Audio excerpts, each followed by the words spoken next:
Live from the Echo Network Studios here in Royal Oak, Michigan. This is Odd Musings, and we are your hosts, Brett Pinson. And I'm Scott Zambelli. And we're back live again this week, just a few hours late, though. It's alive! Since Scott had to take care of some family catastrophes. Yes, yes. We'll get into that a little bit later. Yes. But it is November 1st. Yes, it is Halloween. Officially now. Halloween was last night. Halloween was last night. It's now officially for us in America, a Thanksgiving season. But it's also for other people like my best friend, Maggie. This is when she starts Christmas. She would start it October 1st, but her husband doesn't let her start till November 1st. Right. So I'm sure she's going to have her tree up this week. She's probably listening to holiday music as it is right now. And she's all ready for Christmas. Now, I will admit to this. I can take the heat. I usually like, because WNIC usually goes straight to the... Have they started today? They didn't. Oh, wow. Usually they start like on the 1st. It's them and WOMC. Right. They usually go the 1st. I went on both channels. Maybe they're waiting a week. I don't know. It doesn't listen to it today. You know, it doesn't bother me because I enjoy Christmas music, and so I'll listen to them off and on. Not as much before Thanksgiving. Once Thanksgiving hits, I'm all about Christmas music. But I'll be getting into all my Christmas specials and movies and things like that I like to watch. Kind of like, we do with Halloween. I have my Halloween movies I like to watch and specials. Yep. I got home in time on Sunday night from Fort Wayne. I was at the Fort Wayne Fantastic Con in Fort Wayne, Indiana. Yes. And I got home in time to watch the Charlie Brown special on ABC at 8 o'clock. Good. I know you like that one. That's on your must-watch list. Yeah. And this year, to be officially Halloween. They did a You're Elected Charlie Brown after it. And I don't remember them doing that before, but they've changed up different things they've done. You're elected. So did we find out which political party Charlie Brown belongs Maybe you're not elected. It's basically he's running for president of the student body, and it's a newer-ish cartoon. Do they? But I watched the Great school. Yeah, they show them in school. Remember, they have the teacher going wah wah wah wah wah. I do. And they answer that. But I watched the Great Pumpkin, and after that, I'm done. I shut it off and was getting ready for Walking Dead that night. So and you got to get caught up on Walking Dead and Orville and was a good episode. Everything else. I enjoyed it. I got to rewatch it though because I was really tired. So I figured I might rewatch it again before I watch the new episode next week. And just answer this for me because I still got to watch it. But are they still doing the time jump thing? Yes, they're doing these things. Okay. Yeah, it felt like there was a lot of time jump going on. So that's why I was a little confused being tired. I got to rewatch it to kind of understand it better. So we'll see how it goes. But I didn't like that they did that this last episode or the first episode. Yeah, too confusing. Well, hey, being an afternoon today, we've got a couple new people watching. We've got Jay Shimko watching. Hey, Jay, how's it going? Hey, Jay. And of course, our friend Brandy Miner, Kevin's wife. I got to see her and the kids on Friday. I mentioned that during our pre-show. Had a wonderful dinner at a place, Something Turtle. Something Turtle. I don't know. It was That's a weird name for a restaurant. It had a lot of good food. The inside was pretty cool. I didn't post any pictures. I took a picture, though. They had a Dr. Seuss fish on the wall. Were these Ninja Turtles? No. Oh. No good Ninja Turtles there. Okay. And that, but had really good food. I had a good sandwich. I forget which one I had. I had good soup though. I had some gumbo, and then Connie, the Comic Con mom, was with me this weekend. She got some really good fish and some good shrimp, tasting like lobster. It was really good. It was this red tail, and that. So I really enjoyed that, and just enjoyed the visit with them because I hadn't seen Brandy in a while. So you also met an Autobot. I did. They had a fan-built Optimus Prime real working semi truck in the show. It was a dead smack center. Couldn't miss it. It took up half the room, it felt like. But the family that runs that, they have their own Facebook. It's facebook.com/Optimus is here. And on there you can find out the story of why they built it. They built it basically to show their son that if you have a dream, you can do anything. He mortgaged his house. He did get permission from Hasbro, which I thought was really cool. So Hasbro said, yeah, go ahead, build this fan-based truck. And they go around and you can climb on it and take pictures in it for like $20 and stuff like that. So they charge for all that, which is like any normal photo op. Right. And that, but you can take free pictures around the edge. And even though I don't like that F word, it's a bad word, free. But, free. But we talked to them because the wife and son came by the table and he really liked my Optimus Prime artwork. Oh, cool. And a couple of my Five Nights at Freddy's. And so as we started talking to him, I kind of took him aside and was talking about what he liked. And I made him a really good deal. I'm not going to tell what it is, but I made him what I called a bro deal. and he was super excited because he had his own money to spend, and he really wanted to get some of my artwork, and I was really appreciative of that. Cool. And then that was Saturday. So Sunday, we went over towards the end of the show and got them. We wanted to take a picture with all of them together with Connie the Comic-Con mom. I posted it on her fan page. So if you go to facebook.com/Connie the Comic-Con mom, and you can check out the little write-up we had there. And then on the way home, we stopped for grab a bite to eat, and I got back on the road, and they were ahead of us. We passed them on the highway because they were driving back. You saw Optimus actually rolling out. Yeah, so it really does drive. So because someone was saying, "Oh, I bet they put it on a trailer," and they can't drive that thing. I was like, that'd be an expensive. It'd probably actually cost more. To it would. It would. You'd have another semi. Yeah. But no, they drive it across the country, and they live in Pennsylvania. And when the traffic's too much, he just transforms into robot mode and steps over there you the go. cars. But I did see posts on their Facebook page that when they stopped along the way, he would turn on the lights. They got a new lighting system built into it, so it kind of gives that bluish glow. So it's pretty cool, like an Energon glow. Now, I do have to admit, though, I've seen the truck. It's pretty impressive, and it looks just like the Optimus from the Michael Bay movies. For me, it's the red. If it was that version of the original Gen 1, I'd be far right. I think with I think that'd be kind of cool to see one built that looks like the Gen 1, but you'd have to get the boxy old semis. Right. But you can probably get, if you know how to rebuild stuff, you can probably get it from a junkyard somewhere. Probably could, but they bought it. Looked like they bought like a brand. They bought a fairly new one and then rebuilt it for look like the paint job is pretty impressive. Yeah, it's from Transformers: The Last Night. That version of Optimus Prime, and they've used that version in the last couple of films after that. So third, something like that. They kind of lost me around that time in terms of the movies, but I like the way the truck looks. So. Right. Awesome. But that was fun. So we had Mom and I had a really good time down there in Fort Wayne. I hadn't been to Fort Wayne in a few years. I used to do the Appleseed Con. Zach Cruz was the proponent of that. He moved up here to Michigan to get his PhD at Michigan State, and so I missed going down there because I always liked the area. And they had done a lot of changes the last 4 years since I've been there.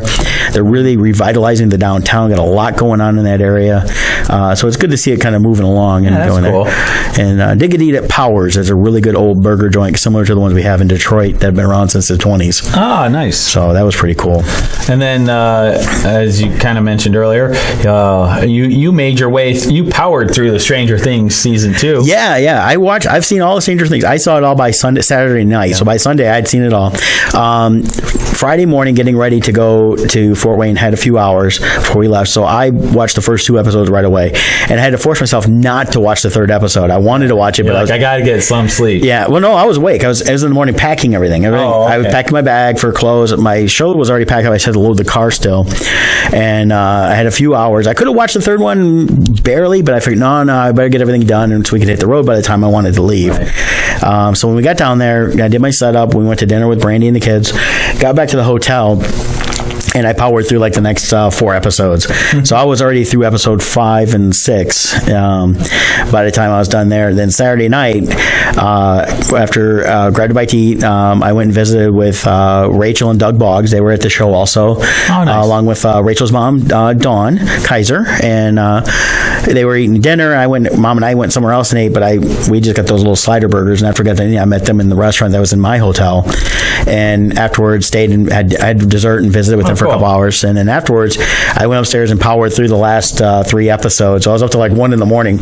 And nice. Fortunately, the show didn't start till 10, so I got some sleep in that. And now for myself, I was unable to watch it until I got back last night. So I watched 1 episode last night and 1 episode today. So I'm through the first 2 episodes. We're not going to get any spoilers here today, guys. Spoilers. Give your spoiler-free review, though. What's your spoiler-free review? This is one of those rare instances where, in my humble but accurate opinion, the second series was as good, if not a little bit better than the first. But the thing is they were able to expound upon everything we learned in the first season and meet a lot of new characters that make sense. It wasn't like, they did introduce a couple new characters that weren't that would not have been around last season, but we got to meet like Lucas's family, his little sister, who was just phenomenal, and his mom. I want to point out, because he's off camera, Dominic's giving you big thumbs ups on your spoiler free review. Dominic's agreeing. Completely agree. Yeah. So you also watched the entire thing, Dominic? Yes. Okay, Yes.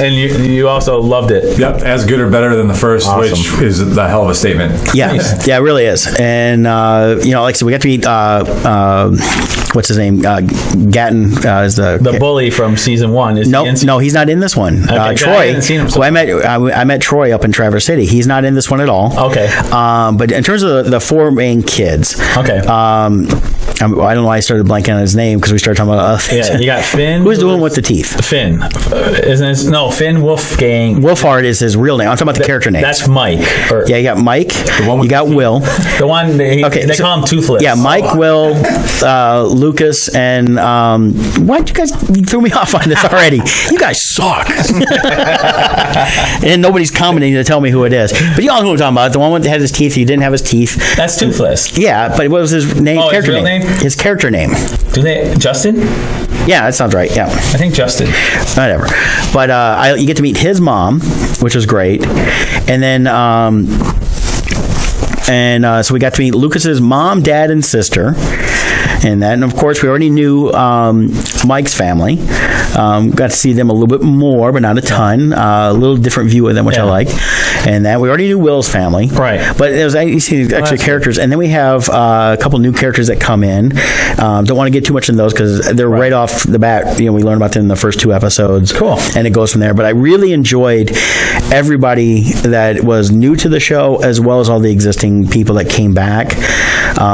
Troy wasn't there and stuff like that, and they didn't explain a whole lot of why Troy wasn't around because I would assume he'd go to school with them, but of course he may have gone up to high school because he was an older bully, Right. and while they're in junior high or middle school, Or, I mean, character-wise, unless they really wanted to make him his character arc, his role was a bully. right, and they fulfilled his character arc, Right. and introducing new characters when it comes to money on the show. But definitely, Stranger Things was I enjoyed it, and now I have to go back, even though I've watched it twice. I want to watch the entire first 2 straight through because it builds upon everything, and I like how they did. And this is not a spoiler, but it starts off almost a year later from the first series, Right. and that helps. Of course, the kids are older, and I like what they're doing. This is the second season. You can call it a season, but it's Stranger Things 1, Stranger Things 2, Right. and when you watch Beyond Stranger Things, which you do not want to watch before you watch the series, watch the entire series before watching Beyond because there's spoilers. Right into spoilers. Oh yeah, and they jump all over the place, so you don't want to mess Do up. they give any kind of warning when you're...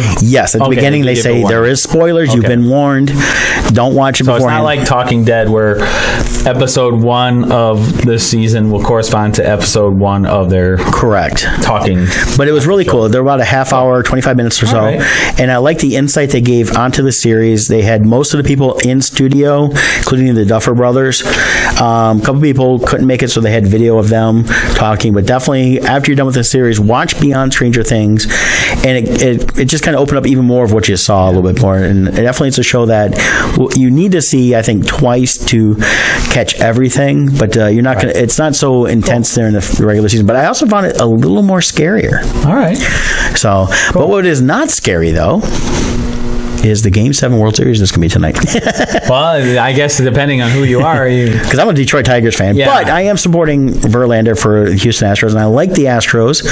Dodgers, I like them too, and they had Granderson, who was also a Tiger, who I've one of my favorite players.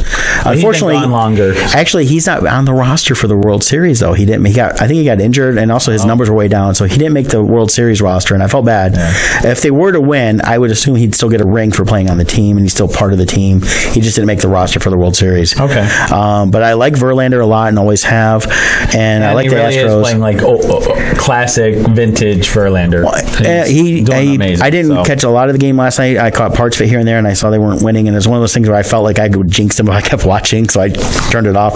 But I know he pitched, and I know for me, I'm not a huge baseball fan. I enjoy the sport, but I'm not like, oh my god, I gotta watch this. But I probably still won't watch watch it. Only because I'm so backed up on regular TV. You'll be watching that. What I'm going to do is watch the stuff I need to watch, but I'm going to be following all the posts on Facebook. Yeah, I keep flipping back and forth. Right. And I'll check That's the what score I'll and be come doing, back yeah. and stuff like that. But I am excited to find out who wins tonight. But Game 7, I think it's two solid teams and one of the best World Series I've seen. I mean, Game 5 was phenomenal. We had 25 total runs between the two teams. Astros winning 13-12 is just unreal. Yeah. I mean, you think about like some of the championship type games in different sports. You don't see something like this where there's the highest score. Usually it's like a blowout, but not them battling back and forth like they have been. And one team doing better than the other, but they both are solid teams. Yep. So tonight's game, they're gonna. And the beauty of it being, this is it. So they're gonna leave everything on the field, and I think both teams will come out solid, play hard. Pitching, I mean, Verlander won't pitch, but he's such a team player and a leader. He'll be in that dugout encouraging them the whole way. Well, and they've credited him with helping them get to where they're at. Oh, there's no doubt. He was the MVP of the last series. Yep. And if they win, this will go down in the history of baseball as probably the best trade ever of them acquiring. But the thing also was they even said, even though they knew they would get to the playoffs, him coming in, besides his pitching, his leadership itself propelled them through the World Series like they have. Oh, yeah, and he wants this. So I think it's going to be good, yeah. Cool. Well, other than, not only is Justin Verlander from the Detroit area, not from, but played. Yep. But we also have the Chubby Duck Detroit. See how smooth that transition was? Oh, yeah. Oh. Located in the heart of Detroit, Chubby Duck Detroit is working to bring the freshest local ingredients together with a little Motown soul to create a new and sustainable food tradition that everyone can afford to enjoy. So visit them on Facebook at Chubby Duck Detroit. Yes. Very good food, always fresh. Can't say enough about them. Yep. Go check them out. Yep, definitely enjoy them. Go And to our oddmusings.com page too, to the sponsors section to find direct links to their page. Yep, and they got their ramen bowls because it's cold here in Detroit right now. It's a high of 42 degrees and it's spitting snow. Yeah, I thought I saw a couple little tiny flurries. I saw some yesterday on Halloween. I was like, well, typical Halloween, either rains or snows. Yeah, winter, as Ned Stark said, winter is coming. Winter is here. It's here. No, I don't want it. Yep. So, Scott, you were in Paris Comic-Con this past weekend. I was. It was a blast. As they call it, Comic-Con Paris. Comic-Con de Paris. They put it in the front, and it was great. Pierre and Jessica head up the show and were responsible for making it a success. And it was such. It's well organized. It was jam packed, but the floor plan was great. It was split up actually. You had a lower floor and an upper floor, and a lot of times in our experience that can be bad. Yeah, because especially I've joked at different shows when they've done that. You're kind of in Afterthought Alley. People forget you're there. Right, but what's nice about this one, because of the open floor plan, the way it is, the people on the main floor, you could see clearly that there were tables up there, and you could see the other fans up there. Plus, I guess they've been using the two floors since they started, so the fans are kind of trained. That helps. Yeah, they go there knowing. Because a lot of times our experience is that a show grows, and then all of a sudden one year they move people upstairs, but the fans are so used to everything being in one spot, then we'll find out Sunday, like, oh, I didn't even know this was here. Right, and I've had that happen in different places where it's like, oh, we decided to add this extra room, and you have to go out of the show floor to go upstairs to get in that area, and you don't see it from where you're at. Right. And I've had a couple shows do that, and I even saw a show that I haven't done in a while is going to be adding another area, which is away from the main floor, and I'm like, you're splitting the show up too much. Yeah, but what's nice about this show, oh my goodness, were they Star Wars fans? Easily, probably 2/3. That might be an exaggeration. At least half, though, of the floor was Star Wars. You had the 501st, which were amazing there. You had the French garrison, who was the main garrison. Mm-hmm. But then they also have the Belgium garrison, which is their title is the Fan Wars garrison. Okay. And what's interesting about Belgium is, even though it's such a small country, they have two garrisons there. Because from talking to one of the Belgium members, I guess Belgium is very divided based on language. Okay. So each garrison specializes in each of the languages, and depending on the event, that language speaking garrison will go. But anyways, the Fan Wars Garrison from Belgium was invited to come down with work the floor with the French Garrison. Okay. They were also welcoming and so great. They had an awesome display. But in addition to the 501st display, Lucasfilm, I believe it was Lucasfilm, because they had like official life-size mannequins and everything of the episode 8 characters. We saw the Executioner Stormtroopers there in life size. They were in poses holding their weapons, and the Praetorian Guards, the red armored figures, they were there. They were statues, but beautiful. They looked great up close. And they had what was called the Star Wars Experience, where you could take pictures with these characters, and then there was like this Death Star hallway that you walk down, turn the corner, and they took pictures of you in there and stuff. But the fans were loving it. That's cool. Yeah, so there was that. And then Netflix had a huge Stranger Things presence, not only at the show, but everywhere. When we took the subway, giant Stranger Things posters in the subway, as they call it, the metro, along the walls and stuff. So Netflix was advertising Stranger Things like crazy. And that Saturday, they actually did a preview, a premiere of episode 1. So they filled up the panel hall. They had a special hall for it, and everyone watched it. And they made the announcement that Sunday there would be some mystery guests from Stranger Things. Okay. And it turned out it was 3 of the 4 main kids. Oh, okay. I think it was Toothless, Mark, and I'm blanking. Anyways, wasn't 11. No, it wasn't 11 or Will. Will, Mikey. It was Mike, Justin, and could have been Lucas. Those 3 usually seem to travel together. It was Lucas. Because they've got other stuff going on. It seems like Millie Bobby Brown plays 11. She's got a lot going on. And then the one who plays Will, he's popped around a few times, but really he doesn't start shining until this season, because the first season he was gone most of the time. Right. So yeah, he didn't. I don't think he, since he wasn't in any of the episodes, he never really bonded with. Well, he's in the first one, and then he popped up very little during the rest of it till the end. So, but the fans too were amazing. They really were. Language really wasn't a barrier. I'm just guessing 25% of the fans spoke English very well. About 50% of the people I interacted with, and this even includes while we were down in downtown Paris, they knew English well enough. Okay. And the 25% or so who didn't speak English at all that we encountered, they were still... We could make it work through body language, gestures, pointing at things, making noise. Oh no! People figured out we could talk. We still figured it out. Yeah.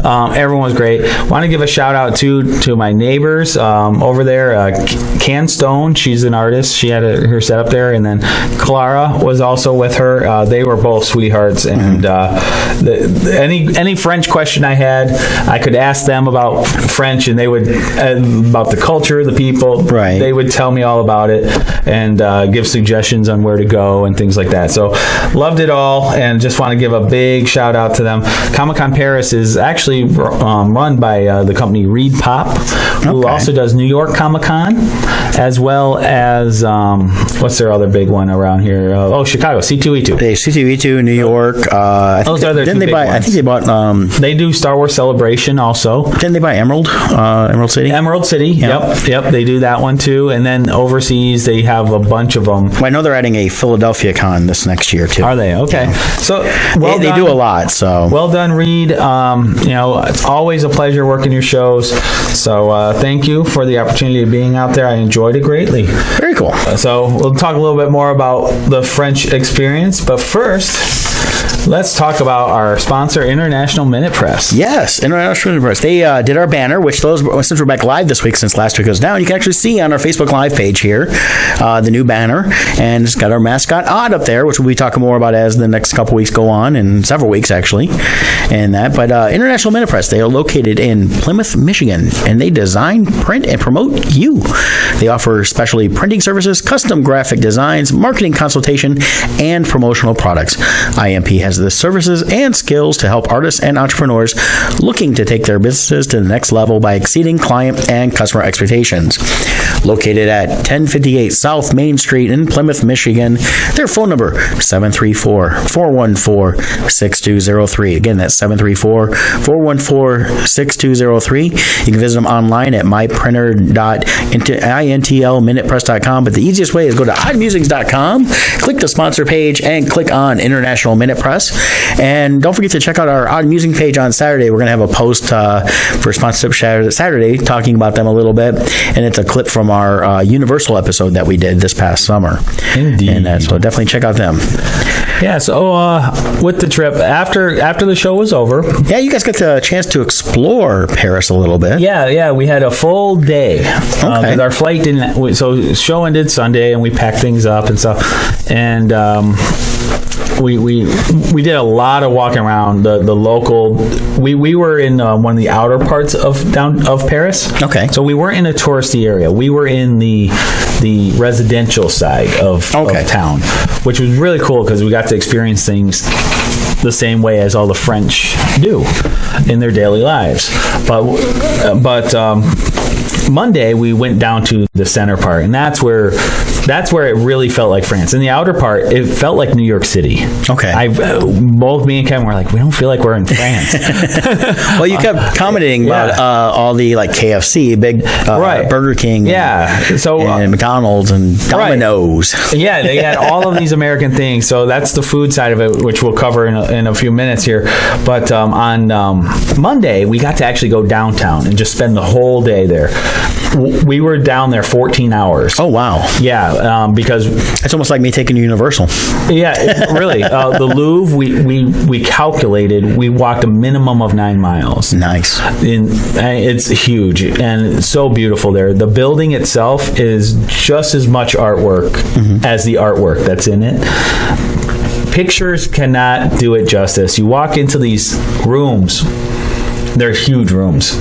And so first you're in the Denon Wing is what we went to. That's where the Mona Lisa is. So, okay. Well, let me back up one step further. There's the entrance. There's the famous pyramid, right? You got that pyramid that Wonder Woman walks past. We're trying to figure out where her office was based on the Wonder Woman movie. Okay. Because she's up in one of the... Right. And then she jumps out and floats or something. I don't know what she does. Well, she can fly. Yeah, and we were trying to figure out what time it was because there was 0 people in the courtyard. It was packed when we were there, and we were there first thing. Well, they probably cleared it for filming. You're breaking the whole thing. No, I know. And she probably doesn't really have an office, you're going to say, right? Oh, no, I'm sure she does. She's right there. You should have said, I need Diana Prince's office. Yeah. Well, we found an area that was closed off on the upper level, and we're like, that's it. That's it. That's where they're filming Wonder Woman 2 right now. So, it's weird because the pyramid, it's big. Yeah. When you look at it in pictures, it doesn't look that big. But as you get closer, it looks huge, right? It's that forced perspective. Yeah. But then you actually enter into it and you go down and then you look up and you just, it's massive. But it's this weird optical illusion. I think because the building is so big around it, it makes it look smaller.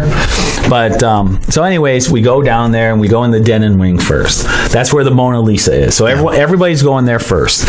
And since we got there so right when it opened and we didn't have to wait long in the line, we were able to get there before it got too insane. Well, that's good. I've heard that you've got to get there early. You do. Or else you'll be standing in line to get in all day. We had pre-purchased our tickets, and even then, because the line is still long, it's just you get through much faster than the people without pre-purchased tickets.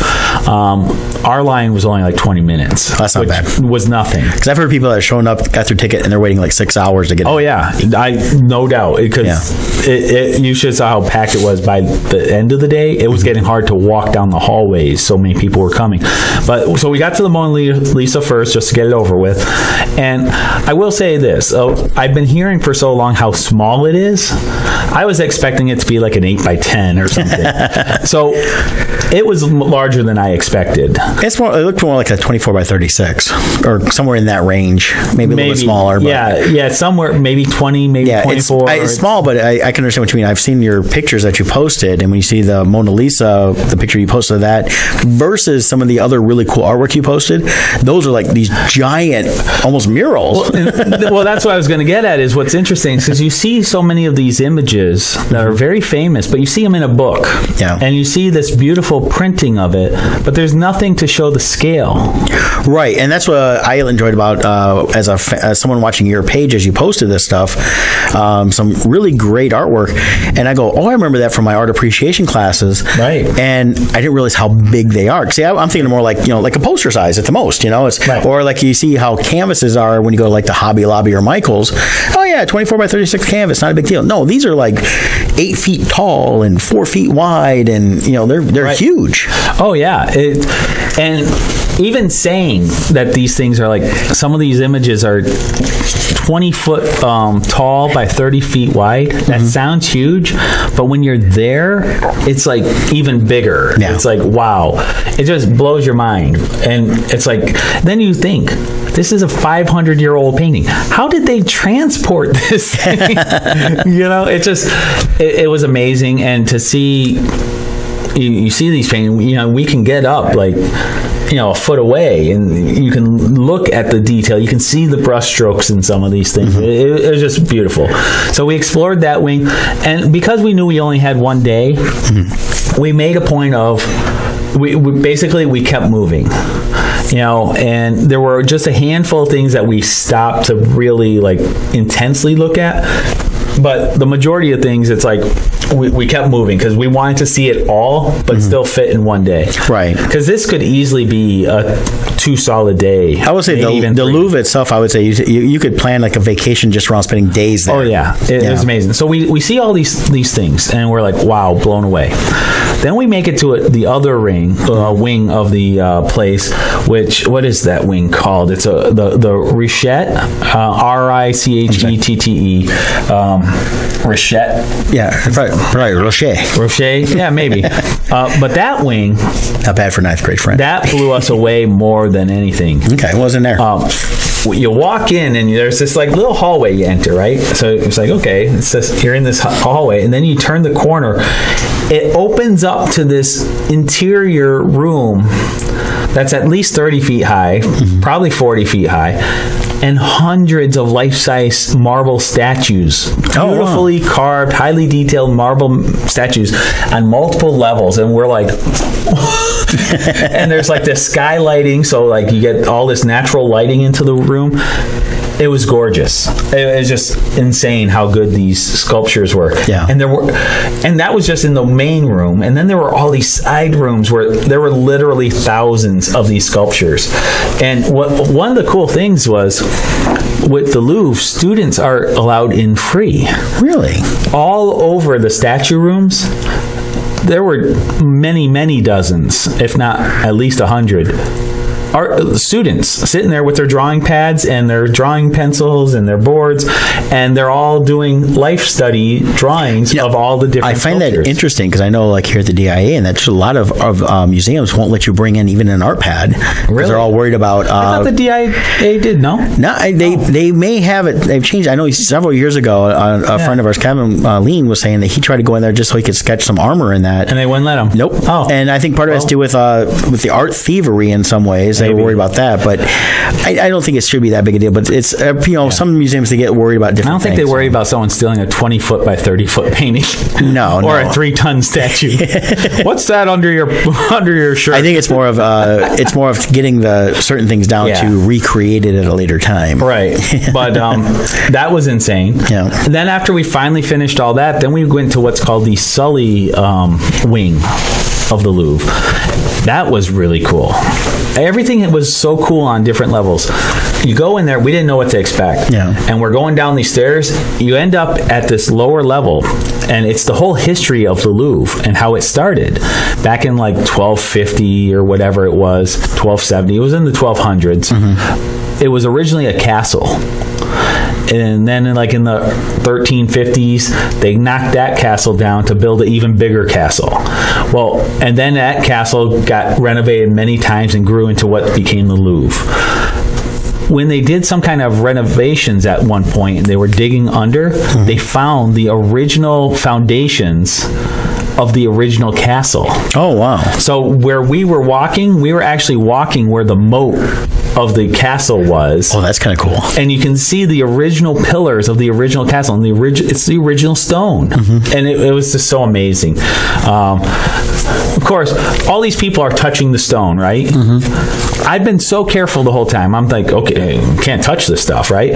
All these people, they're leaning on it, taking pictures. I'm like, well, we must be allowed to touch it. The second I touch it, some security guard jumps out yelling at me for touching it. I'm like, there's 100 people touching it. What? Like, oh, you American. You yeah, no kidding. I'm like, what? So it was okay. He was just like, don't touch. I'm like, okay. And did you go touche? But it was so cool. And then we found this spot in there where there was a room. It was like an original room. It's all the original stone floor, ceiling, and all this stuff. It was just so cool. That's awesome. It's so cool. And then after that, we ventured out. So the Louvre, if you know the floor plan, so you got this big section where the main chunk of the Louvre is. Yeah. And then you got these large wings that go out, and then there's this big courtyard. And at the end of the courtyard is the Arc de Triomphe. Arc de Triomphe. Okay, Yeah. very cool. Which we did get to see also. Pictures don't do it justice. When you get up to it, it's like, because that's a major icon spot for World War II. Right. It's gorgeous. But what I didn't realize is that whole courtyard, under it, this huge complex, a huge shopping mall, underground parking. There's whole theaters and stadiums under there. Oh, wow. It's huge because we saw this map that showed underneath. Yeah. The entire courtyard is like this huge underground complex. It was pretty cool. So we left there, made our way to the Eiffel Tower. We walked there, and then along the way we stopped at like the Grand Palace and the Capitol Building. We didn't have time to go in those places, but the architecture was so beautiful. We went to them to at least get exterior shots. Right. And we found our way to the Eiffel Tower, and once again, awesome experience there. I will admit it was a little scary in a way, because so we get there and we buy just to buy the tickets to get in. It was an hour and 15-minute wait. Wow! And the sun had set, and that was the first really chilly night in a while. And it's that time of year where the daytime you overheat. Yeah. So I had a long coat planning, but I should have brought my hoodie also because I was starting to get cold, and a lot of people were freezing line. But it's an hour 15-minute wait, and it was a short line. They said normally it's a lot longer. Yeah, I think it was because it was a Monday night versus a Friday night. Right. When we get there, we go up the elevator, and for anyone who wants to know, if you go on our YouTube page or on our Facebook page, I posted a time-lapse video of the elevator ride, which is pretty cool. It goes up the leg on an angle. So you're traveling on an angle up to the second story, they call it, the second floor. And me and Kevin, we're sitting down there, we're looking up, and we're like, how high do you think that is? And we're like, it's probably 12 stories high. So we go up, and I'm just like, we keep going up. And we get out on the second floor, and reading the literature, it was about 30 stories high. Oh, wow. The second floor. And I'm like, I don't higher know, than Kevin. you think. I'm like, how high is that top we're going to? So we get down on the second floor, look around. I'm like, okay. I was starting to get nervous because I'm like, how wobbly is it going to be up there? I don't know. So we take then you got to switch elevators. And that one was a 45-minute wait. Oh, wow. Because only so many people can fit at the top, Right. Then we get up there and looked around, and it was gorgeous. Did you get to see the secret room up top there? I did. Awesome. Yeah, the apartment. Yeah. It's cool. I posted pictures of that, too. They have some mannequins in there, life-looking mannequins of Thomas Edison, some woman, I don't know who she was. Probably Marie Curie. No, I don't know. Okay. Well, in the thing it said he built Eiffel built that apartment for his daughter. So I'm wondering if it was his daughter, but I don't know. It might, who knows? But it was recreating a meeting that he had with Thomas Edison, who came up to the room. Oh, okay. And stuff. But it was just cool. So I took some pictures of that little mini apartment. Got gorgeous shots of we went at night. That is the best time to go. I would love to go one more time on a nice clear day, though, during the day, and see how everything looks at the daytime too. But if you can only do one, everyone told us do nighttime, and it was cool because the way the metal, the girders all light up. Yes. And so it's just so cool. So, yeah, so there's that. I highly recommend to do everything. Like, we wanted to do Notre Dame. We didn't have time. Right. But we did get to walk the canal. That was gorgeous, beautiful. But we had no issues. Every restaurant we stopped in, everybody was nice to us. We were told by locals, though, when you go outside of Paris to the smaller areas, that's where you will encounter people being rude to you. If you're an American, they'll pretend like they don't know English while they wear their English T-shirt. Written in English, so posers. But inside Paris, we honestly had zero negative interactions, and we had a lot of interactions. So not to say it wouldn't happen. I mean, there's jerks everywhere in the world. Well, yeah, I mean there is, but I can't praise it enough. So another person we can't praise enough. Yes, is Loringer Family Chiropractic. That's right. I was just there yesterday, got adjusted, and that was so I was feeling a little bit better. And then today I feel like I threw my back out a little bit, not bad though. So I probably have to go again next week. But at Loringer Family Chiropractic Center, they take great pride in providing the finest chiropractic care to each and every patient. Not just me, but you too, everybody. They offer on-site digital X-rays, massage therapy, orthotics by foot levelers, young living essential oils, aromatherapy, full line of vitamins, and a family-oriented environment. Give them a call at 734-697-4244. That is their Belleville, Michigan location. Again, that number is 734-697-4244. And schedule an appointment to get a consultation. If you're not in the area, they can refer you to somebody, but they're also located in Dexter, Michigan, which isn't too far from Belleville, about a good 40-minute drive. So they're down in southeastern Michigan is the best way to put it. Also, next week is their Patient Appreciation Week. So they're going to have a lot of different stuff going on in the offices. If you want to become a new patient and take part of it, give them a call. Show up. Get an x-ray. Get checked out. And start getting yourself feeling better. So Loringer Family Chiropractic. Check them out also at our webpage, oddmusings.com. Awesome. So, Brett, when you think French, when you think France, what kind of restaurants do you think you are going to see when you're there? What are you envisioning? You know, from everything you ever see of France in the movies, there are some of these really cool little cafes, and you can go sit outside and have your croissant and drink your little coffee and cafe and everything else, and then they got all the little French foods and get some escargot snails and things like that. But what do you have to say about the French food? Well, what's funny about it is, so we get there, and the first thing we notice is all around us there were tons of there were Subway restaurants, McDonald's. McDonald's I expected. They're a global chain. But Subway is not as big. Actually, they're bigger than what you think. They have just as many franchises as McDonald's now worldwide. Well, they were definitely there. Yeah. But then there was also KFC. Then there was also Domino's Pizza, which was founded here. Right. In Michigan. In Michigan. Yep. And it's like, what else did we find? Century 21 Real Estate was there. What else did we see? There was a number of them. Let's see. I wrote a couple down. You had Burger King? There was a Burger King also we ran across. Did you see an Arby's? Kevin mentioned an Arby's. I did not see it. Okay.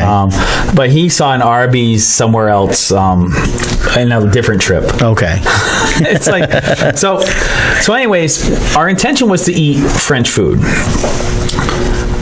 Every corner had a Lebanese-style Mediterranean, like a food Shawarma, like shawarma. Yeah, like shawarma and those little micro shops like you see in New York. Okay. All over the place. That's what. I swear it was the same menu. Even I think they used the same printing company. It was probably a cousin of the guy that runs it in New York. You know, those were on every corner. A burger joint, not fast food, but some type of burger joint. Yeah. An Italian restaurant. Those were everywhere, and then pizzerias. Also. Well, I mean, Paris isn't that far from Italy. You know, the motherland of food. Right. So my neighbors, Ken and Clara, I asked them, "Where's the French food?" She's like, "Oh, we don't eat French food here." She's like, "French food is overpriced, and you get little tiny portions, and then we have to go eat at McDonald's afterwards because we're still hungry, and we can't afford anything else." So I'm like, "Oh, okay." Now here's your small plate. Eat this. You be full.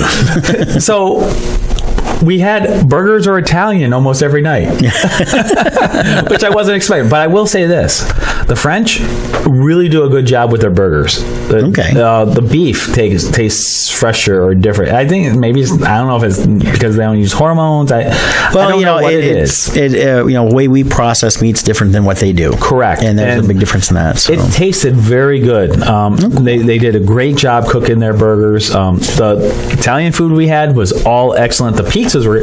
Oh, you order a pizza, right? Mm-hmm. If you go in America to get a pizza, you buy a pizza for the table and everyone eats from it. You go there and get a pizza, it's for you. And it's like this big. Okay. So it's like a 10-inch size pizza. Yeah. And I'm like, that can't be right. I'm looking at the table. Which we've seen that at different places we've gone around America when we've done different Comic-Cons. Mm-hmm. And we always like, oh, okay, I guess we're not sharing it. We're all just getting our own. And there it seems it must be the norm. And you don't eat with your hands. Oh. I did. I'm like, I don't care. I'm American. Look at that dirty American with his hands. I'm like, this can't be right. That pizza's not for one person. And the table next to us has it. And this little petite lady, she has this whole pizza in front of her, and they eat it with a fork and knife. They cut it up and they eat it.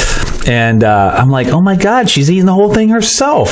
Somehow they're all super skinny. Now, did they slice it, actual slices, or no? So it just comes whole. It comes whole. Okay. They don't pre-slice. You get the whole thing. So I had to cut slices, and I'm eating with my hands. I'm telling Kevin now, I probably look like a Neanderthal using my hands, but this is how I eat pizza. So, anyways, it was funny. Delicious though. Okay. Very good. Now, what topping did you get? I did not get crazy. I just got regular, it was a sausage type topping with mushrooms. Oh, cool. A common one though, a lot of them had tuna. Interesting. They put tuna on. It was like ahi tuna. It wasn't like the tuna fish in a can. I didn't get it, so I don't know. Okay. I'm thinking it was probably the thin sliced, like the salmon. Yeah, they call it ahi tuna, and it's they use it for sushi, but then they kind of just lightly cook it. It's not fully cooked, and it's still got a little bit of the pinkness to it. I didn't see it up close, but another table with their pizza, I think that's how it was. Okay. But it was good. Sounds good. So what else did we do? Oh, another thing you find out about the restaurants out there. Being American, 5 o'clock, we're ready to eat dinner. Right. Almost no place was open. They don't even open till 7 p.m. They eat late dinners there. They do everything late. Like 8:30 at night, it's pitch black out. We go out walking. We walked many miles each night to just explore. Whole families were out. Like the kids, the playgrounds were packed with children playing on the play sets at 8:30, 9 o'clock at night. Yeah. Pitch black out. And they're all playing. I wonder how much of that is their culture versus the fact that so much of the world's economy is tied into America. That timing wise, we open up at 9 o'clock for like the Wall Street here would be in the afternoon there. So they're working later there. Right. To stay on the. I asked that question. Yeah. And now Kevin, he worked for a multi-country corporation. Multinational company, yeah. And he said all his plants, they still close at 5. Yeah. They don't stay. They do a 32-hour work week. Okay. There. So they're working a lot less. So they're working 9 to 5. Okay, and then we figure lunches and stuff like that, yeah. Yeah, so they just work less hours, and they're a lot less rushed over there too. Yeah. Except for their driving. Their driving is crazy. Our driver was telling us only the strong decide who goes first. Is how he said it. The strong. But, the strong. What else? I'm trying to think of some other highlights here. We did stop at McDonald's. We can verify it is a Royale with cheese. Okay. So that And it wasn't like a Royale du fromage. Nope. It was actually it was Royal cheese. Right. Yeah. There was no E in Royale. Yeah, that's just Pulp Fiction. Yeah, they called it a Royal cheese technically. Yeah. There was a Target we found. We found a Target. There was a Target down there. I'm like, I can finally say Target. Yes, there you go. Target. Another thing, Thor came out last Wednesday there. Yes, yeah. And it did over $100 million. Wow. In the international market. Yeah, people, because I was wearing my Thor shirt from T-24, which I will be talking about in just a moment. But I was wearing my Thor shirt, so they're like, "Oh, did you see it yet?" I'm like, "No." I'm like, "It's not out yet." They're like, "Oh, it's out." I'm like, "It doesn't come out till next week." They're like, "Nope, it's been out here." And they've been doing that to us. So Marvel's been releasing their movies, or Disney has, a week before we get it to build up the international money. It just surprises me. I would think they want to do a global release all at once just to prohibit pirating. Well, and that's I think is why we see it with Star Wars primarily, but Thor they probably figure, we can get the international audience and then go from there. But so spoiler free, they told me they didn't tell me spoilers. They just said it's funny and you'll love it. I'm seeing it tomorrow at 6 o'clock. So. Everyone I talk to absolutely love Thor, and they plan on seeing it again. So that's cool. Mm-hmm. But talking about T-24 and my awesome Thor shirt, today I'm actually wearing my Ghostbuster shirt in honor of the Stranger Things 2. I had wore that last Sunday because I have the same shirt. And you're wearing Tashi Station today? Yes. I don't wear it very often because it's a white T-shirt and I'm sloppy. Now, what do you say when you wear that shirt? I got to make some power converters. You didn't sound whiny enough there. I'm going to go to the station and get some power converters. Come on, Uncle, when you suck. Oh my God, you're dead. Well, you still suck. I couldn't get my power converters. So anyways, T-24 is a creator of unique pop culture T-shirts and vinyl decals. At T-24.com, you'll find over 140 graphic tees and hundreds of vinyl decals based on your favorite movies, TV shows, comic books, and video games. So go to their website at www.t-24.com. That's TEEMINUS24.com. Check out their fun selection of products. And after you find something you like, use coupon code ODD, ODD, at checkout to get 10% off your entire purchase. Also follow T-24 on Facebook, Twitter, and Instagram, where they post about their latest designs, share updates from their conventions they attend, like Akron Comic-Con, which will be at this weekend. And they were at the Stan Lee LA Comic-Con this past weekend, so I'm looking forward to hearing how that went for them. Kamikaze? Well, it used to be called Kamikaze. It's now just Stan Lee's Comic-Con. Oh, I didn't realize they dropped the Kamikaze name. Yep, I think just to make it simple people understand. So we're going to see them in Akron. Looking forward to that. We're going to see Sean Forney.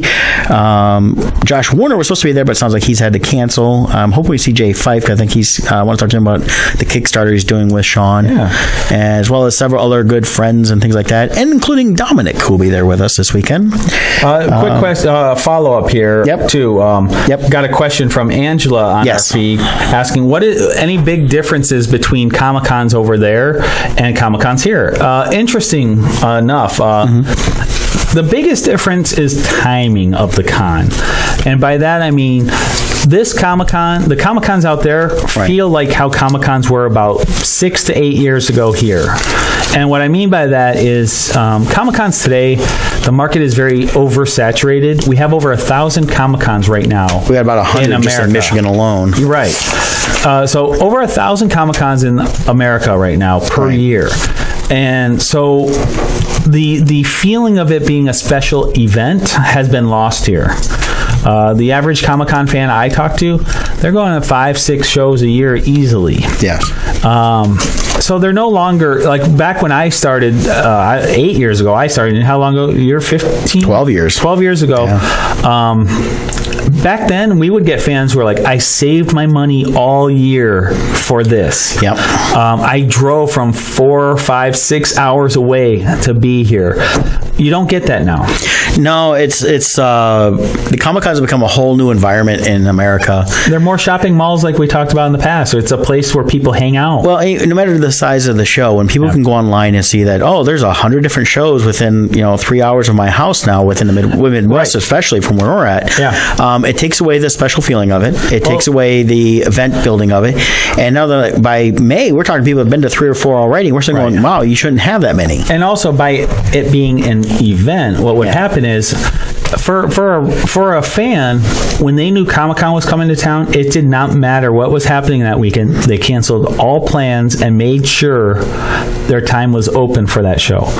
The way it is now, they can just be like, well, I missed this there's one. another show in 6 weeks. Right, and that's I think it's some of the things I've found a little disheartening. I mean, it's nice that people can go to more shows and enjoy that, but now it's taken away from the fact that it was an event to feeling like, you know what, it's just like Target. There'll be another one tomorrow, and it's and that's the shame of it, I think, on our end as artists. So the nice thing about the con over there is I felt like how it was 6 to 8 years ago. Right. Every single fan had that enthusiasm because they hadn't been to a show since the year before. This was they only do 1, maybe 2 shows a year. Unfortunately, even while I was there, I was already getting flyers for all these new cons that were popping up in Brussels and and that sounds like, it's a whole nother country, but it's only a 2-hour drive.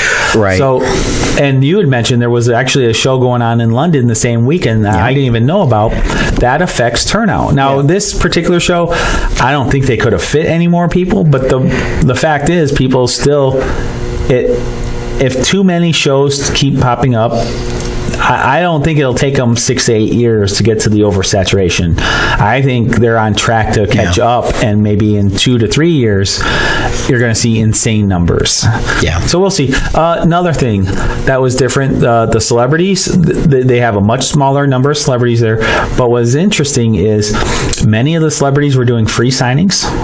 The whole set, they have a different way that they do their setup with the shows, I believe. I don't, this isn't any kind of insider. Well, it could be whatever their contracts are different over there than here. I think it's structured different, so that the show is absorbing more cost so that they don't have to charge or something, but or the show doesn't expect the profit back. Right. You know what I mean?